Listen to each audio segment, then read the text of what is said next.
أعوذ بالله من الشيطان اللعين الرجيم. بسم الله الرحمن الرحيم. الحمد لله رب العالمين والعاقبة للمتقين والجنة للمؤمنين والنار للملحدين، والصلاة والسلام على سيد الأنبياء والمرسلين سيدنا ونبينا وشفيعنا أبي القاسم محمد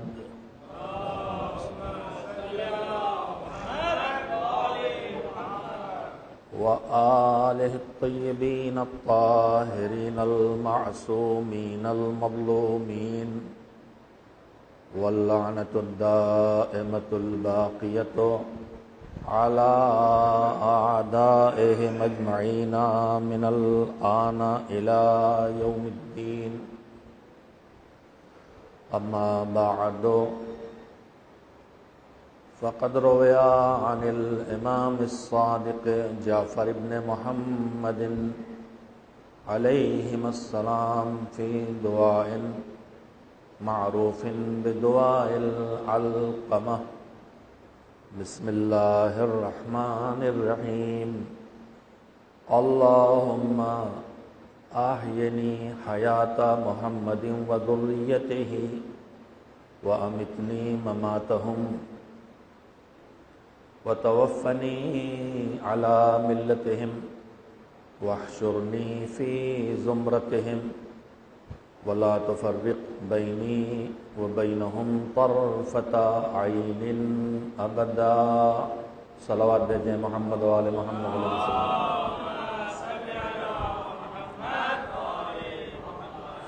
کربلا کیا چاہتی ہے؟ کربلا کے تقاضے ہم سے کیا ہیں؟ اس عنوان پر گفتگو کا سلسلہ گزشتہ شبوں سے پہلی محرم سے جاری ہے.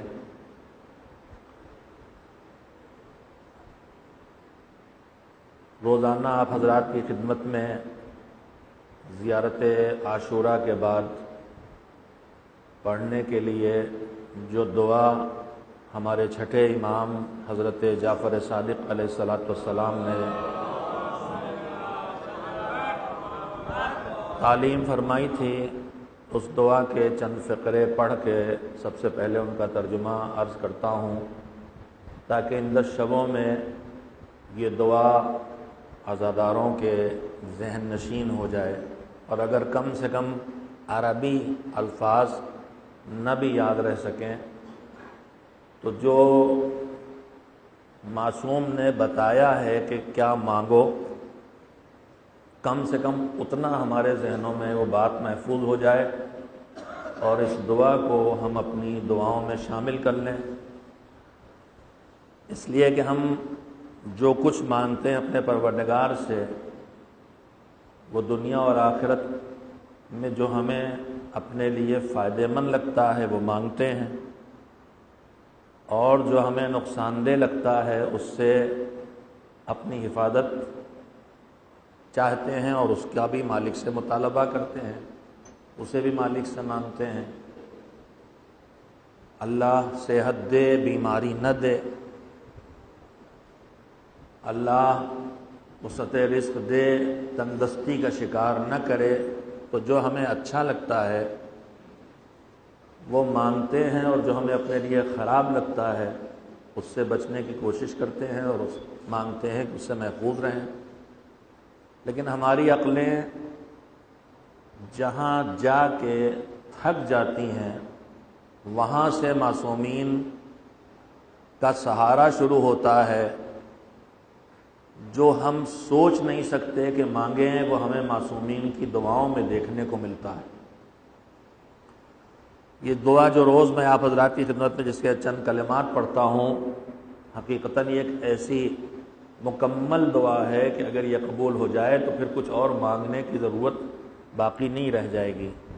دعا کا پہلا ہی فقرہ ہے کہ پروردگار مجھے ویسی زندگی دے جیسی زندگی تو نے محمد و آل محمد علیہ السلام کو عطا کی تھی۔ اب بتائیے اس کے بعد کیا کچھ اور مانگنا ہے؟ اور پھر دعا اور آگے بڑھتی ہے وَأَمِتْنِي مَمَاتَهُمْ، اور مجھے موت بھی ویسی دے جیسی موت ان کو دی تھی۔ ہمارے دماغ تو اس سے آگے نہ جا پاتے مگر دعا اور آگے بڑھتی ہے وَتَوَفَّنِي عَلَى مِلَّتِهِمْ، زندگی بھی ان کی بتائی ہوئی راہ پہ چلے، اور جب زندگی ختم ہونے لگے تو اپنی ذمہ داریوں کو پورا کر کے انہی کی راہ پر چلتا ہوا اٹھوں۔ اور یہیں پہ دعا ختم نہیں ہوتی، اگر یہیں پہ ختم ہو جاتی تو بات دنیا تک رہ جاتی، وہیں سے آخرت کی بات شروع ہوتی ہے وَاحْشُرْنِي فِي زُمْرَتِهِمْ، قبر سے جب اٹھا، جب سب کو محشور تو کرے گا، جب سب کا حشر و نشر ہوگا اور سب قبروں سے اٹھائے جائیں گے اور حساب و کتاب کے لیے میدان قیامت میں لے جائے جائیں گے، تو مجھے انہی محمد و آل محمد علیہ السلام کے گروہ میں اٹھا۔ جب تیری نظر عنایت ان پر پڑے گی تو اس کرم و عنایت کا کوئی نہ کوئی حصہ مجھے بھی نصیب ہو جائے گا، لہذا مجھے انہی کے گروہ میں اٹھا۔ اور پھر اور آگے بڑھتی ہے دعا وَلَا تُفَرِّقْ بَيْنِي وَبَيْنَهُمْ طَرْفَةَ عَيْنٍ أَبَدًا فِي الدُّنْيَا وَالْآخِرَةِ، نہ دنیا میں فاصلہ ہونے دے اور نہ آخرت میں ہمارے اور ان کے بیچ فاصلہ ہونے دے، اتنا فاصلہ بھی نہ ہونے دے، اتنی دیر کا بھی ہمارے ان کے بیچ فاصلہ نہ ہونے دے جتنی دیر میں پلک جھپکتی ہے۔ میں روز دعا میں پڑھتا ہوں کہ سنتے سنتے شاید دعا کے کلمات یاد ہو جائیں، اور نہ یاد ہو سکیں تو کم سے کم اس کے مطلب، اس کے مفہوم اور اس کے ترجمے اور ٹرانسلیشن کو یاد رکھیں اور اپنی دعاؤں میں شامل کریں۔ اور ایک فقہی مسئلہ، مذہب کا ایک حکم یہیں پہ بیان کر دوں، شاید بعض لوگوں کو علم نہ ہو کہ واجب نمازوں میں تو ہم عربی کے علاوہ کسی اور زبان کا استعمال نہیں کر سکتے، لیکن مستحب نمازوں میں قنوت میں اگر آدمی اپنی زبان میں بھی دعا کرنا چاہے تو دعا کر سکتا ہے۔ لہذا اگر ہمیں عربی میں دعا یاد بھی نہ ہو اور اس کا پیغام یاد رہ جائے تو ہم اسے مانگ سکتے ہیں۔ کربلا کیا چاہتی ہے، اس عنوان سے آپ حضرات کی خدمت میں جو گفتگو شروع کی گئی تھی اس کے بھی آغاز میں یہ بات بار بار عرض کی کہ مالک نے حسین کی عزا کا جو خصوصی اہتمام کیا ہے اس کی وجہ یہ ہے کہ جس طرح سے حسین نے دین کو بچایا تھا اسی طرح سے حسین کی عزاداری بھی دین کو بچانے والی ہے۔ اس لیے پروردگار عالم نے اس عزاداری کا اہتمام کیا اور اس عزاداری کی حفاظت کا انتظام کیا، اور عزاداری کے ہر حصے کو، چاہے وہ ان کا یاد کرنا ہو، چاہے ان کی بات کرنا ہو، چاہے ان کی یاد کر کے آنسو نکل آنا ہو، آنسو بھی نہ نکلیں، خالی ایک ٹھنڈی آہ بھر لینا ہو، ٹھنڈی آہ بھی آدمی نہ بھرے، خالی دل محزون ہو جائے، تو ان سب کاموں کو کہیں گناہ کے مغفرت کا سبب بنا دیا، کہیں اپنی تسبیح بنا دیا، اور کہیں اپنی عبادت بنا دیا۔ یہ اجر، یہ ثواب، یہ عظمتیں اسی لیے ہیں کہ اس عزاداری سے مالک کو وہ کام لینا تھا جو کام حسین سے لیا تھا۔ حسین نے دین کو بچایا تھا، عزاداری بھی اسی لیے رکھی اللہ نے تاکہ یہ دین کی حفاظت کرے۔ گزشتہ شبوں میں نے جو دوسری بات میں اپنی گزشتہ باتوں کو سمیٹ کے آپ کے سامنے اس لیے دہراتا ہوں تاکہ ذہن مربوط بھی رہیں، جڑے بھی رہیں، اور ساتھ ہی ساتھ جو باتیں کہی گئی ہیں وہ ذہنوں میں جگہ بنا لیں۔ اس لیے کہ معصومین ہی کے حکم کے مطابق میں نے دوسری بات یہی کہی تھی کہ حسین کی عزاداری کا اتنا اہتمام کیا گیا کہ زندگی کے ان کاموں سے یاد حسین کو جوڑ دیا گیا جن کاموں کو انسان دن میں کئی بار کرنے پہ مجبور ہے۔ جب پانی پیو تو حسین کو یاد کرو، اکیلے ہو تو پانی بھی پیو تو حسین کو یاد کرو، اور حسین کو یاد کر کے ایک طرف ان پر سلام بھیجو اور دوسری طرف ان کے دشمنوں کے لیے بد دعا کرو لعنت کی شکل کے میں کہ پروردگار اپنی رحمتوں سے انہیں دور سے دور تر رکھتا جا۔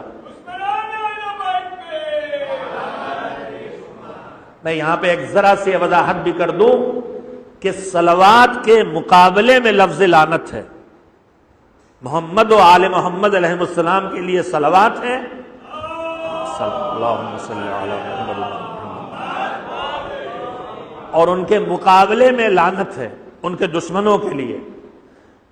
صلوات کا جو مفہوم ہے لعنت کا بالکل اس کا اپوزٹ مفہوم ہے۔ جو صلوات کا نتیجہ ہے لعنت کا نتیجہ بالکل اس کا الٹا ہے۔ لعنت کوسنے کا نام نہیں ہے، لعنت کسی کو برا بھلا کہنے کا نام نہیں ہے، جو شاید ہمارے ذہنوں میں کہیں بیٹھ گیا ہے اور دوسرے ذہنوں میں زیادہ بیٹھ گیا ہے۔ لعنت کسی کو گالی دینے کا نام نہیں ہے، لفظ صلوات کا بالکل اپوزٹ لعنت ہے۔ لہذا صلوات کے معنی سمجھ لے گا جو وہ لعنت کے معنی سمجھ جائے گا۔ صلوات کے معنی یہ ہے کہ انسان اپنے مالک سے یہ دعا کرتا ہے کہ پروردگار تو محمد و آل محمد علیہ السلام پر اپنی رحمت نازل فرما۔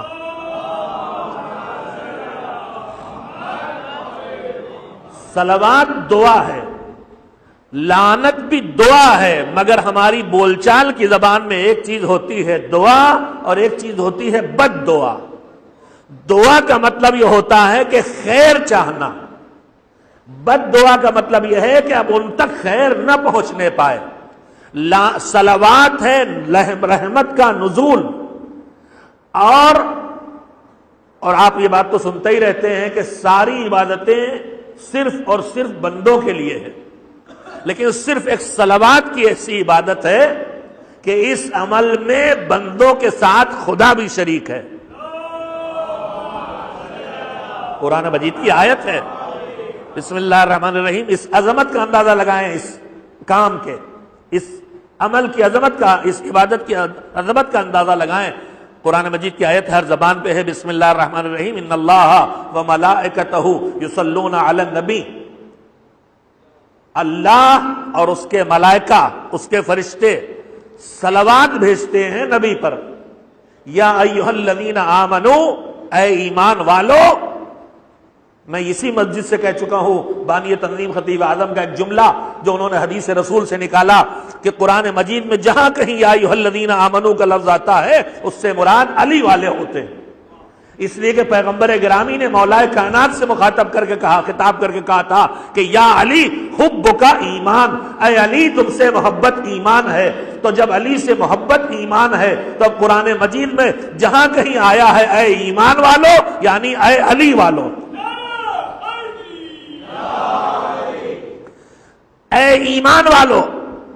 ان اللہ و ملائکتہ یصلون علی النبی، نبی اور ان کی نبی پر اللہ اور فرشتے صلوات بھیجتے ہیں۔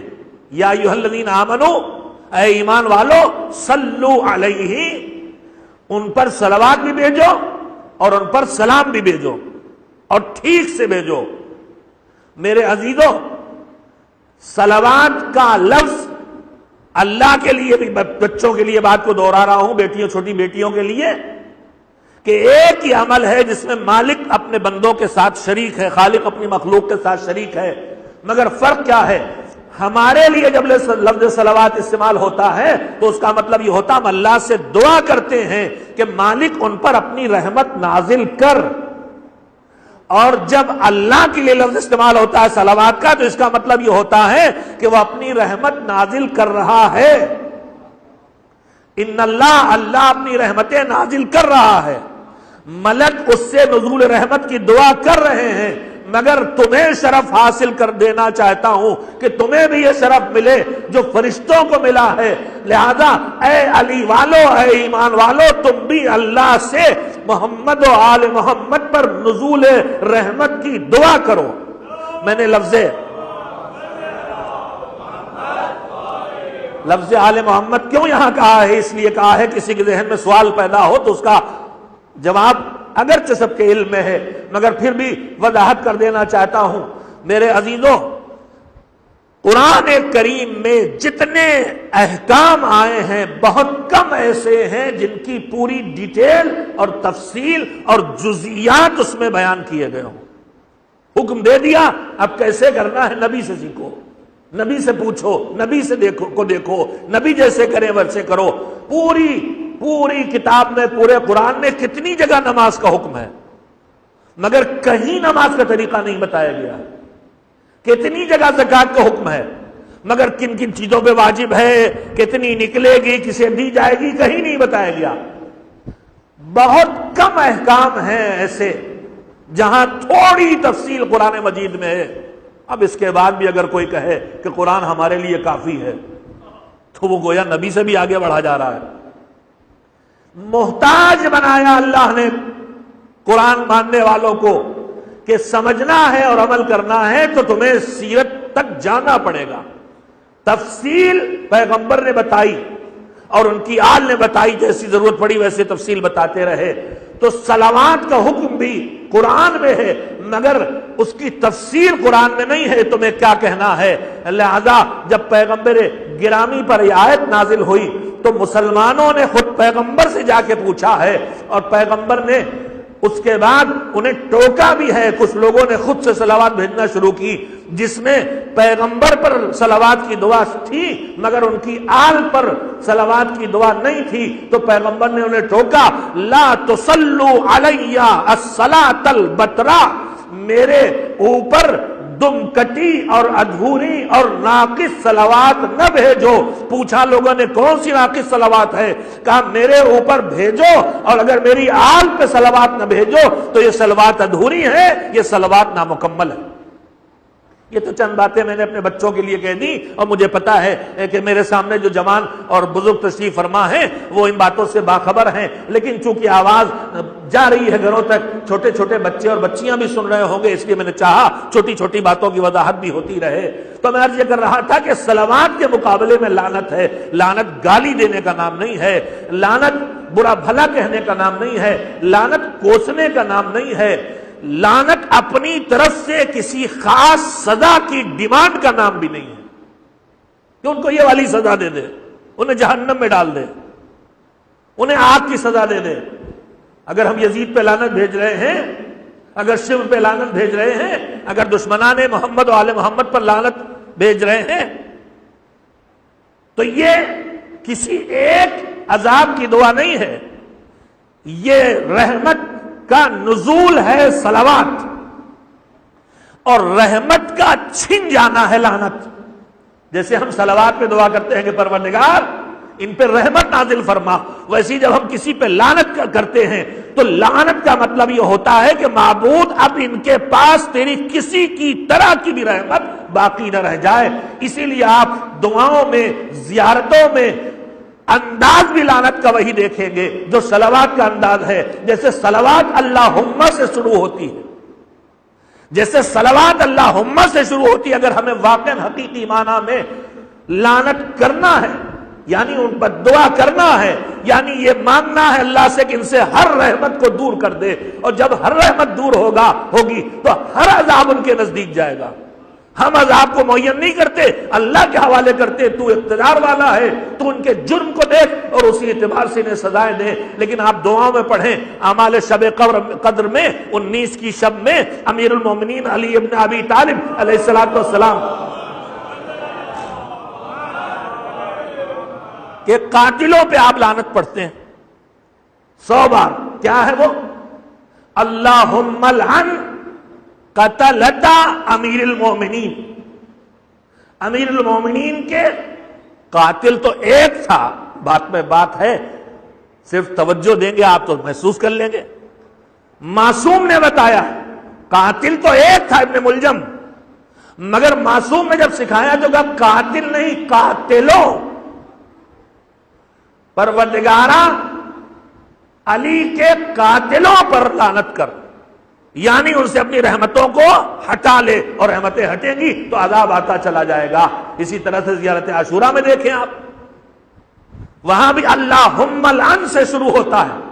تو میں اپنے جوانوں کی خدمت میں کرنا چاہتا تھا کہ جیسے صلوات ایک عبادت ہے ویسے لعنت بھی ایک عبادت ہے، اور جیسے صلوات میں پروردگار سے آدمی خطاب کر کے نزول رحمت کی دعا مانگتا ہے، اسی طرح سے لعنت کا سلیقہ بھی یہی ہے کہ اپنے مالک سے دعا کرے آدمی کہ جو ظالم ہیں، جو قاتل ہیں، جنہوں نے حسین کو چھوڑا۔ زیارت وارثہ میں تینوں قسمیں آپ پڑھتے ہیں، فلعن اللہ امتن قتلت کا، ولعن اللہ امتن ظلمت کا، ولعن اللہ امتن سمعت بذالک فرضیت بہ۔ جنہوں نے قتل کیا اللہ ان پر بھی لعنت کر، جنہوں نے ظلم کیا ان پہ بھی لعنت کر، جو اس ظلم و قتل پہ راضی ہیں ان پہ بھی لعنت کر۔ تو آپ دیکھیں گے کہ جو لہجہ ادھر ہے وہی لہجہ ادھر ہے، اس لیے کہ وہ بھی عبادت ہے اور یہ بھی عبادت ہے۔ ایک صلوات بھیجیں محمد و آل محمد۔ درمیان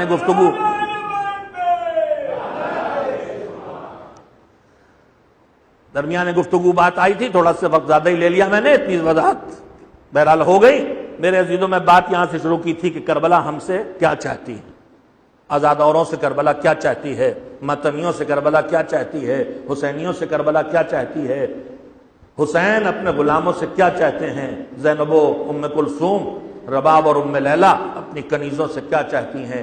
اس عنوان سے آپ کی خدمت میں گفتگو جاری ہے۔ میں نے پہلی بات یہ کہی تھی کہ کربلا ہم سے ایکا چاہتی ہے، کربلا ہم سے اتحاد چاہتی ہے، کربلا ہم سے یکجہتی چاہتی ہے، کربلا چاہتی ہمارے اندر کسی طرح کا انتشار پیدا نہ ہو، کربلا چاہتی ہمارے اندر کسی طرح کا اختلاف پیدا نہ ہو۔ اور دوسری گزارش جس کا آغاز کل کیا تھا، جو بات مکمل نہیں کر سکا تھا، آج اس سلسلے میں تھوڑی سی گفتگو کرنا چاہتا ہوں۔ میں نے عرض کیا تھا کہ کربلا جو کچھ چاہتی ہے اس کو پہچاننے کے لیے ایک سلیقہ، ایک طریقہ، ایک معیار یہ بھی ہے کہ حسین نے کربلا میں کچھ کو بلایا تھا خاص کر کے، اور کچھ کو ہٹایا تھا اپنے پاس سے، واپس کیا تھا۔ وہ کون سی صفتیں تھیں جن کی بنیاد پہ حسین نے بلایا؟ وہ کربلا کی ڈیمانڈ ہے۔ حسین چاہتے ہیں تبھی تو بلا رہے ہیں، تو کربلا بھی وہی چاہتی ہے۔ اور وہ کون سی کمیاں تھیں، کون سے نقائص تھے، کون سے عیب تھے، کون سی خرابیاں تھیں جن کی بنیاد پر حسین نے اپنے پاس سے ہٹایا، تاکہ اس کو بھی ہم پہچان سکیں۔ کربلا چاہتی ہے کہ وہ خوبیاں ہوں جن پر حسین نے انتخاب کیا، اور وہ خرابیاں نہ ہوں جن پر حسین نے ہٹایا۔ کل میں نے اس سلسلے میں سید الشہداء کا وہ خط جو ہمارے مولا نے حضرت حبیب ابن مظاہر علیہ السلام کو لکھا تھا، اس کے فقرے آپ کی خدمت میں پڑھے تھے کہ کربلا کیا چاہتی ہے حسین بتا رہے ہیں۔ سب سے پہلا لفظ لکھا، من حسین ابن علی ابن ابی طالب الی الرجل الفقیہ حبیب ابن مظاہر۔ پہلے ہی لفظ لکھ دیا جس سے اپنی پسند بتا دی۔ کس کو بلایا حسین نے؟ جس کو لفظ فقیہ سے یاد کیا۔ ایک ذرا سی ایک بات اور آپ سے کہہ لوں، تب اس لفظ کی ذرا سے وضاحت کروں کہ یہ ہے کیا۔ ہم سوچتے ہیں کہ فوراً کہ فقیہ ہونا تو ہمارے بس کی بات نہیں، کربلا اگر ہم سے چاہتی ہے ہم فقیہ ہو جائیں تو یہ تو ہم سب کی بس کی بات نہیں ہے، میرے بس کی بات بھی نہیں، میں بھی فقیہ نہیں ہوں ان معنی میں جن معنی میں آج ہم اس لفظ کو سمجھتے ہیں۔ لیکن میں اس کی ذرا سے وضاحت کروں گا کہ وہ فقیہ جو حسین جس لفظ سے حبیب ابن مظاہر کو پکار رہے تھے اس سے کیا مراد تھی۔ لیکن اس سے پہلے ایک بات اور عرض کرنا چاہتا ہوں۔ میں نے پرسوں شاید آپ کی خدمت میں کہا تھا کہ ہم ہر وقت دعا کرتے ہیں یا لیتنا کننا معکم فنفوز معکم، کاش ہم آپ کے ساتھ ہوتے تو ہم آپ کے ساتھ کامیابیاں حاصل کرتے۔ حسین کے ساتھ ہونے کی ہماری جو تمنا ہے، اس کو پورا کرنے کے لیے ہمیں اپنے اندر کچھ صفتیں پیدا کرنا ہوگی۔ اس کے لیے وہ تاریخ دیکھیں کہ کس نے حسین کا ساتھ دیا اور کس نے حسین کا ساتھ چھوڑا۔ حسین کا ساتھ نہ دینے والوں میں کچھ تو وہی ہیں جو امام کے ساتھ مدینے ہی سے ساتھ نہیں آئے، مشورے دیے، آپ مقابلے میں کوفے نہ جائیں، آپ جنگلوں میں چلے جائیں، اس طرح کے بہت مشورے دیے گئے، سلو کر لیں، مختلف مشورے دیے گئے، اور یہ سارے مشورے دینے والے گویا یہ اظہار کر رہے تھے کہ معاذ اللہ جتنے یہ سمجھدار ہیں معاذ اللہ اتنے حسین نہیں ہیں۔ یہ مشورے کیوں دے رہے تھے؟ انہیں حسین کی معرفت نہیں تھی، تو حسین کا ساتھ نہیں دیا، اور مولا نے جو فیصلہ کیا تھا اس فیصلے کے مخالف رائے دی۔ یہ رائے کس وجہ سے دی؟ اس لیے کہ ان کو امام کی معرفت نہیں تھی۔ اگر یہ امام کو پہچانتے ہوتے کہ امام ہیں، یہ جو فیصلہ کریں گے وہی صحیح ہوگا، تو پھر یہ مشورہ ہرگز نہ دیتے۔ یعنی پہلی چیز جو کربلا ہم سے چاہتی ہے وہ ہے امام کی معرفت، اور ان کی اس طرح سے کی پہچان کہ پھر ان کے کسی فیصلے پر ہمارے ذہنوں میں کوشچن نہ آئے، سوال نہ آئے۔ امام کی معرفت جتنی بڑھتی ہے، اگرچہ وقت بالکل نہیں ہے، لیکن بات کہتے کہتے کہیں سے کوئی بات ایسی ذہن میں آ جاتی ہے جو لگتا ہے کہ پہنچا دی جائے تو ذہنوں میں جگہ بنانے میں مددگار ہوگی، اور کوئی نئی بات بھی نہیں ہے۔ میرے عزیزو، جس کی جتنی معرفت امام سے ہوگی اتنا ہی اس کے اندر اطاعت کا جذبہ ہوگا، اور اتنا ہی وہ اپنے معاملات کو امام کے حوالے کرے گا۔ امام کے حوالے کرے گا یعنی دین کے حوالے کرے گا، امام کے حوالے کرے گا یعنی احکام خدا کے حوالے کرے گا۔ جتنا مطمئن ہوگا، جتنا اعتماد ہوگا، اتنا ہی امام کے فیصلوں پر عمل بھی کرے گا اور ان کے حوالے بھی کرے گا۔ میں نے کبھی خطیب اعظم مولانا سید غلام عسکری علی اللہ مقامہ ہی سے سنا تھا اپنی نوجوانی میں، اور اکثر پڑھتا بھی ہوں، اور بہت کام کی بات اس لیے اپنے نوجوانوں کے لیے عرض کر رہا ہوں کہ دیکھیے جتنی جس کی معرفت ہوتی ہے اس کی سوچ اسی اعتبار سے کتنا بدلتی۔ وہ موقع کہ جب پیغمبر گرامی حضرت محمد مصطفیٰ صلی اللہ علیہ وآلہ وسلم دنیا سے رخصت ہو گئے، اپنا وسیع، اپنا جانشین، اپنا ولی، امت کا ولی بنا کے گئے تھے مولا کائنات کو، لیکن دنیا نے پیغمبر کی بات نہیں سنی، اور علی کو ان کا حق نہیں ملا۔ ایک حکومت قائم ہو گئی، اور نہ صرف یہ کہ حکومت قائم ہوئی بلکہ علی کو مجبور کیا جانے لگا کہ وہ بھی اس اقتدار کو قبول کریں، اور اس میں پوری تاریخ آپ کے سامنے ہے۔ اس میں وہ وقت بھی آیا کہ جب علی کے گلے میں چادر کا پھندا ڈالا گیا، چونکہ پیغمبر وصیت کر گئے تھے، مولا کو وہ حالات نہیں پیدا ہونے دینا تھے جس سے امت بکھرے اور انتشار ہو اور قتل و غارت ہو اور خون بہے۔ علی کے گلے میں چادر کا پھندا ڈالا گیا۔ یہ اور بات ہے کہ تھوڑی دیر میں وہ پھندا کھولنے پہ دنیا مجبور ہو گئی، حکومت مجبور ہو گئی۔ خالد پیغمبر کی بیٹی نے گھر کے اندر سے آواز دی تھی کہ ابو الحسن کو چھوڑو ورنہ بال بکھرا دو۔ لیکن اتنی دیر میں صورتحال یہ ہے کہ جب علی کو گرفتار کر کے لے جایا جا رہا ہے تو مولا کے چاہنے والوں میں 3 صاحبان ایمان، جنہیں پیغمبر نے ایمان ہونے اور ایمان کے درجات پر فائد ہونے کی خبر دی ہے، وہ ایک جگہ کھڑے تھے، جناب مقداد، جناب ابوذر اور جناب سلمان۔ جناب مقداد وہ ہیں کہ جن کے لیے پیغمبر نے فرمایا ایمان کے 8ویں درجے پر، جناب ابوذر وہ ہیں جن کے لیے فرمایا ایمان کے 9ویں درجے پر، اور جناب سلمان وہ ہیں جن کے لیے پیغمبر نے فرمایا ایمان کے 10ویں درجے پر۔ اور اس سے آگے امت ختم ہو جاتی ہے، امت کے پاس اس سے آگے بڑھنے کی گنجائش نہیں ہے، اس کے بعد کل ایمان۔ تو 8ویں 9ویں درجے اور 10ویں درجے پر فائز تینوں صحابی ایک ساتھ کھڑے ہیں، پیغمبر کے صحابی بھی ہیں، علی کے صحابی اور دوستدار بھی ہیں، اور تینوں بے چین ہیں۔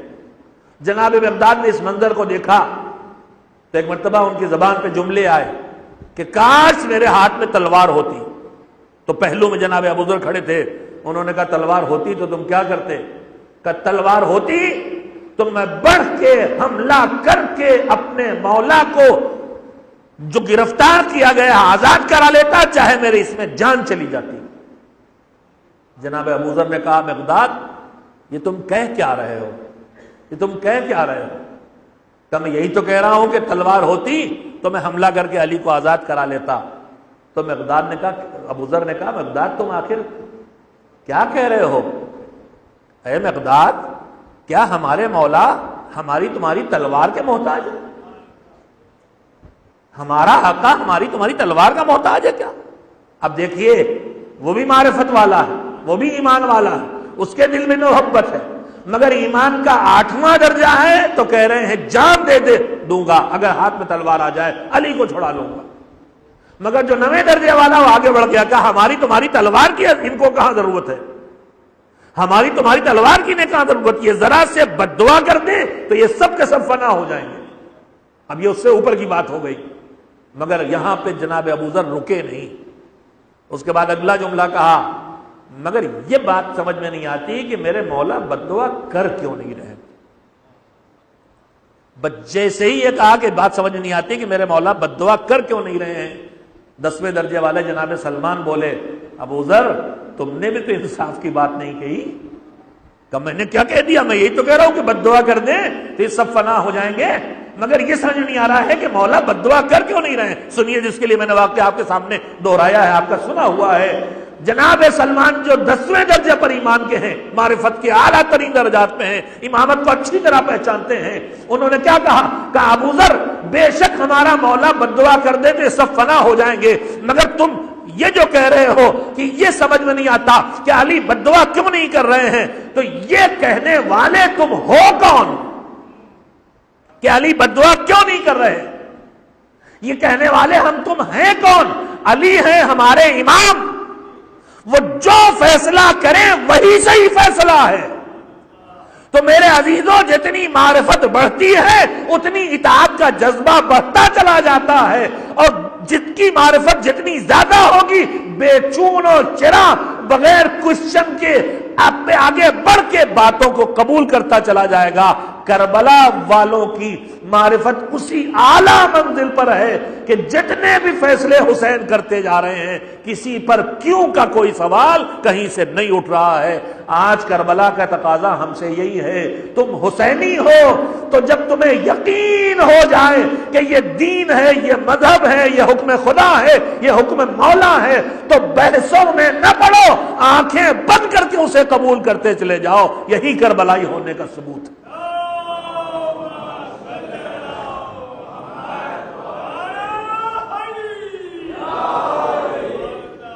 تو کچھ وہ تھے جنہوں نے مولا کو مشورے دیے، ساتھ جانا تو دور کی بات، مشورے دیے۔ کچھ وہ تھے جو مکے تک ساتھ آئے، کچھ وہ تھے جو کربلا تک ساتھ آئے۔ میں نے بھی پہلی بار مجھے بھی پہلی بار پڑھنے کو ملا۔ آدمی زندگی بھر جاہل رہتا ہے، اپنی جہالت کو کم کرتا ہے۔ پہلی بار مجھے شب عاشور تک لوگ چلے گئے، یہ پڑھا تھا میں نے۔ صبح عاشور بھی چھوڑ کے گئے ہیں، یہ بھی مجھے پڑھنے کو ملا تھا، مگر یہ بالکل ابھی پڑھا ہے میں نے۔ حسین کے ساتھ نہیں آئے، حسین کو مکے میں چھوڑ دیا۔ حسین کو راہ جب مکے سے نکلے ہیں کوفے کے لیے تو لوگ آتے رہے چھوڑتے رہے، ساتھ آتے رہے جاتے رہے، آتے رہے جاتے رہے۔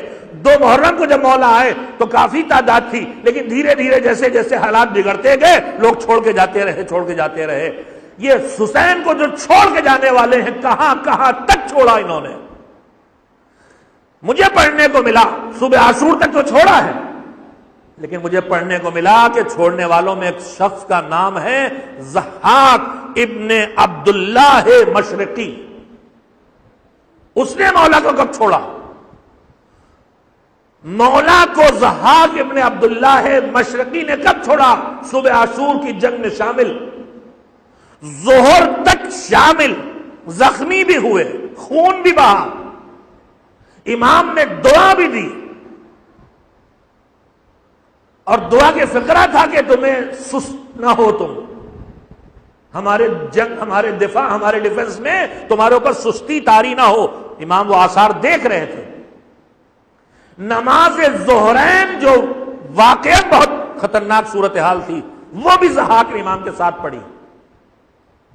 اس کے بعد جو تھوڑے سے اصحاب بچے تھے، جب وہ سب شہید ہو گئے، تب ضحاک امام کے پاس آئے، زخمی بھی ہے، خون بھی بہ چکا ہے، صبح سے لڑ بھی رہے ہیں، جہاد بھی کیا ہے۔ اتنا آگے بڑھ جانے کے بعد بھی دیکھو واپس ہو جانے کا خطرہ ہے۔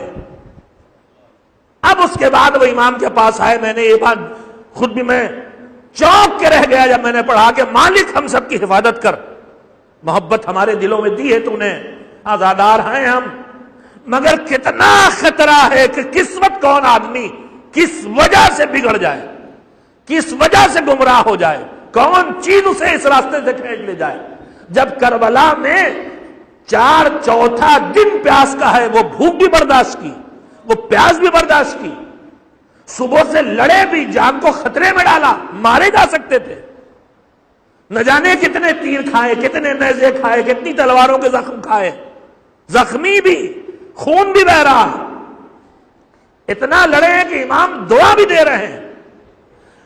لیکن جب اصحاب حسین ختم ہو گئے تو ضحاک آئے اور آ کے امام کے پاس کہا کہ مولا آپ کو یاد ہے کہ آپ کی بیعت میں نے کس شرط پہ کی تھی؟ بھئی یہیں سے اسی لفظ سے سمجھ میں آ گیا کہ اسے معرفت نہیں امام کی۔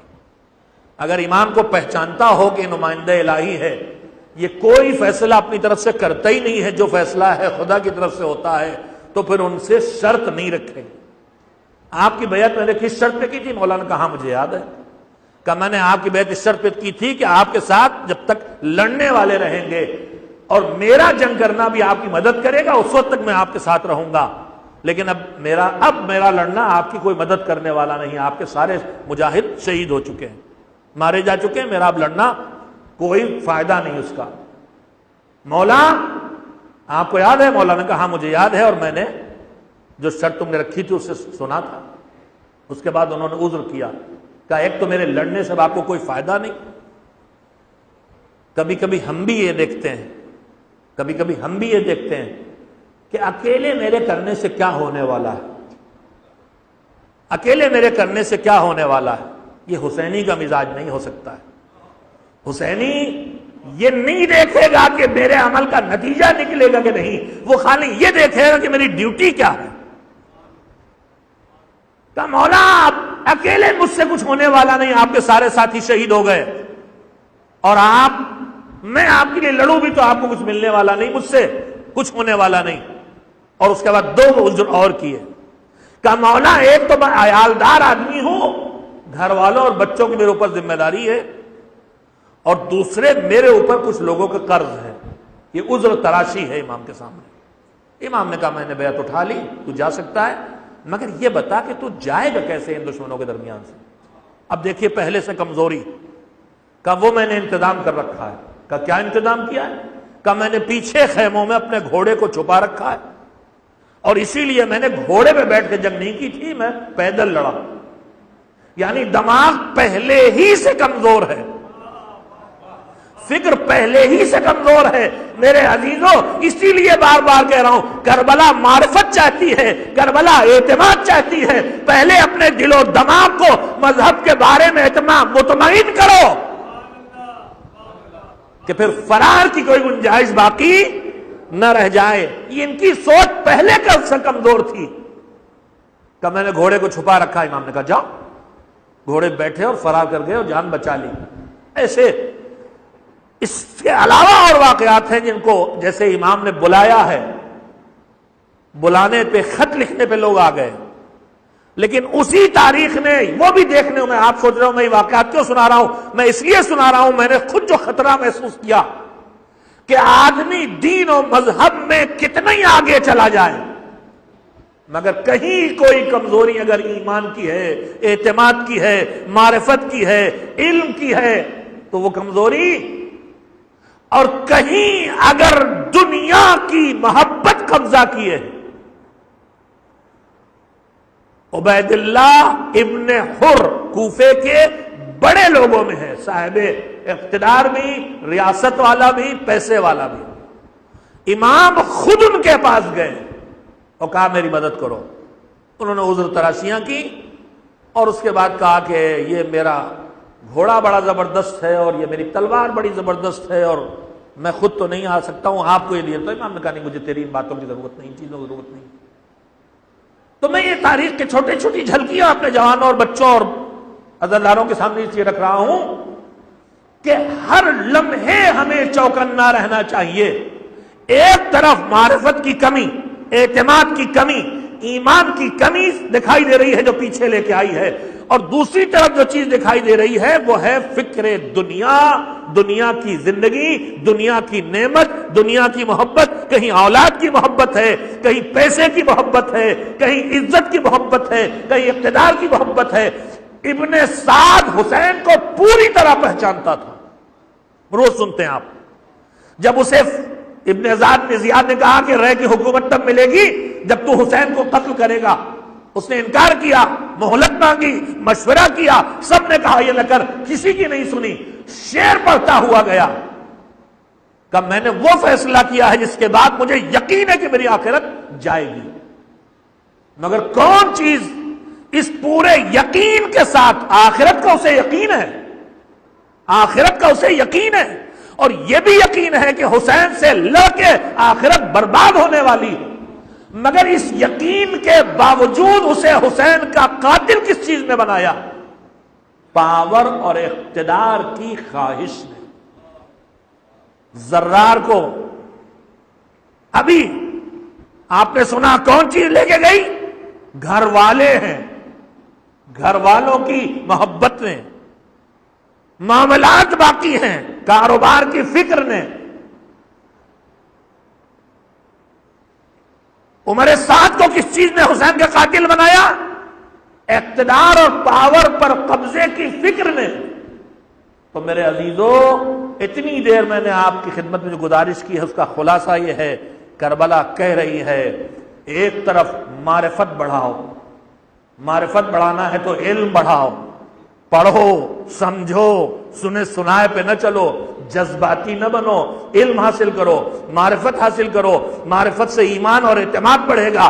اور دوسری طرف کہہ رہی ہے کربلا کہ علم کے ساتھ، معرفت کے ساتھ، ایمان کے ساتھ، ان پر اعتماد کے ساتھ، اس کے ساتھ ساتھ محبت دنیا سے خود کو بچاؤ۔ کہیں نام کی لالچ، کہیں تعریف کی لالچ، کہیں پیسے کی لالچ، کہیں پاور کی لالچ تمہیں کھینچ نہ لے جائے۔ دیکھو کیا کیا ہوا ہے، دیکھو کون کون گیا۔ آپ خود سوچئے، میں حیرت زدہ ہوں جب سے میں نے پڑھا ہے کہ دن بھر 4 دن کی بھوک و پیاس برداشت کر کے صبح سے دوپہر تک جان کو خطرے میں ڈال کے لڑ کے خون بہا کے بھی آدمی یہ بد نصیب ہو کہ حسین کو چھوڑ کے چلا جائے۔ کون چیز لے کے گئی؟ دنیا کی محبت لے کے گئی، دنیا کی لالچ لے کے گئی۔ بس میرے عزیزو، وقت ختم ہو گیا، لہذا میں بات کو یہیں پہ روکتا ہوں۔ کربلا ہم سے کہہ رہی ہے، کربلا چونکہ محرم کی تاریخیں آگے بڑھ رہی ہیں اور عزادار جس میں ایک خود میں بھی شامل ہوں، ہم سب کے دل بے چین ہیں اور مصیبتوں کا ذکر کرنے اور سننے اور رونے کا لیے سب کا دل چاہتا ہے۔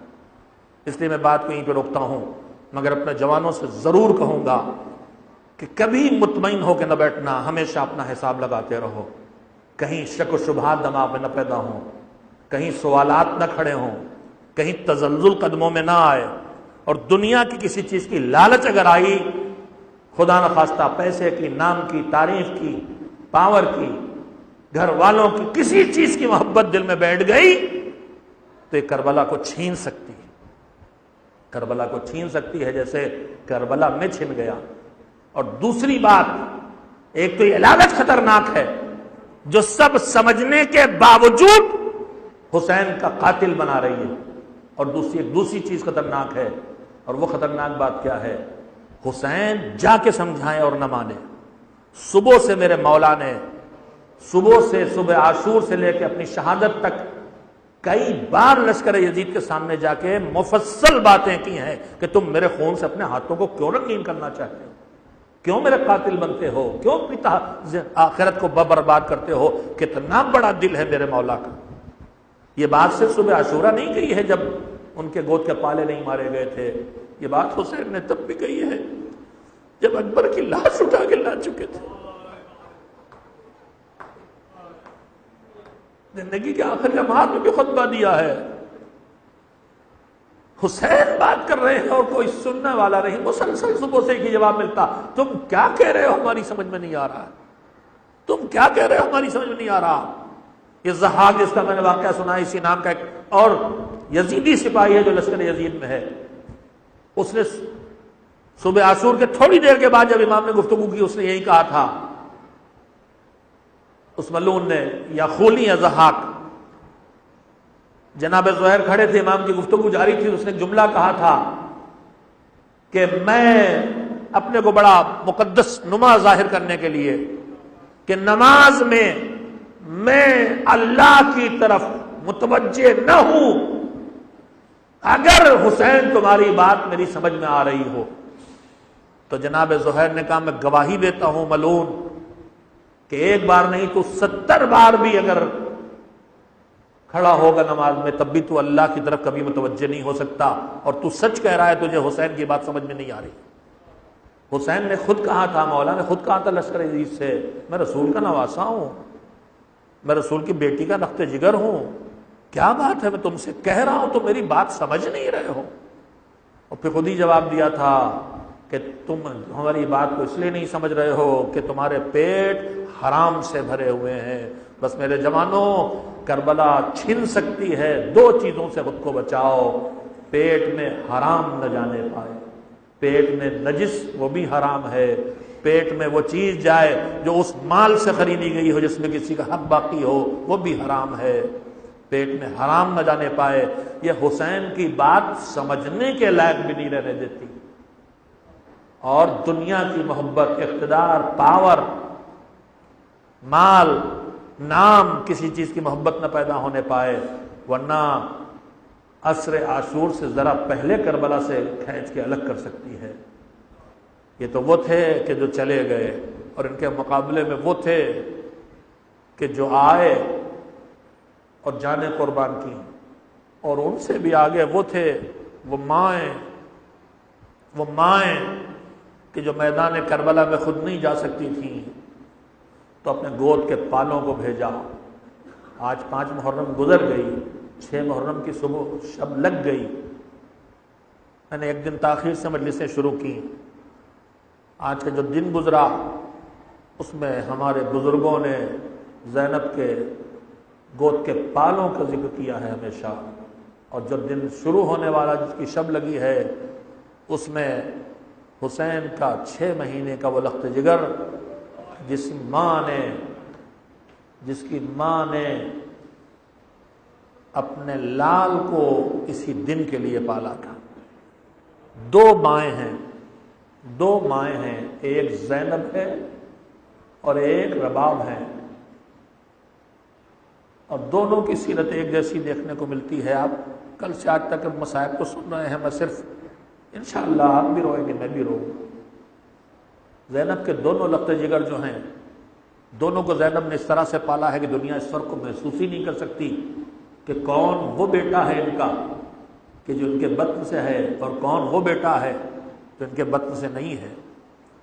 جناب عون بطن حضرت زینب سے ہیں، جناب محمد زینب کے بطن سے نہیں ہے، ان کی والدہ کا نام خوسا ہے، مگر دونوں کو زینب نے سے پالا ہے کہ دنیا کوئی فرق محسوس نہیں کر سکتی، دونوں ماں کے دیوانے ہیں۔ اور شب عاشور جب سب اپنے اپنے وارثوں کو تیار کر رہے تھے تو زینب بھی مسلسل تیار کر رہی تھی، کوئی تم سے آگے نہ جائے، کوئی تم سے آگے شہید نہ ہو، مگر صبح عاشور حسین اور محمد کو اجازت نہیں دے رہے تھے۔ زینب دیکھ کے بس نگاہیں پوچھتی تھی، ابھی تک نہیں گئے، جھکے ہوئے سر کہتے تھے کہ کیا کریں، ماموں کے پاس جاتے ہیں تو اجازت نہیں ملتی، کہتے تھے تو میری بہن کی یادگار ہو، کیسے کریں۔ مگر وہ وقت بھی آ گیا جب یہ گئے اور دونوں کی لاشیں، ایک کی لاش حسین لے کے آئے، ایک کی لاش عباس لے کے آئے۔ مجھے نہیں اندازہ ہے ہو گئے کہ ان بوجھل قدموں سے عباس پہنچے ہوں گے لے کے، کیسے بہن کی نگاہیں دیکھ کچھ 4 کی ہوں گی،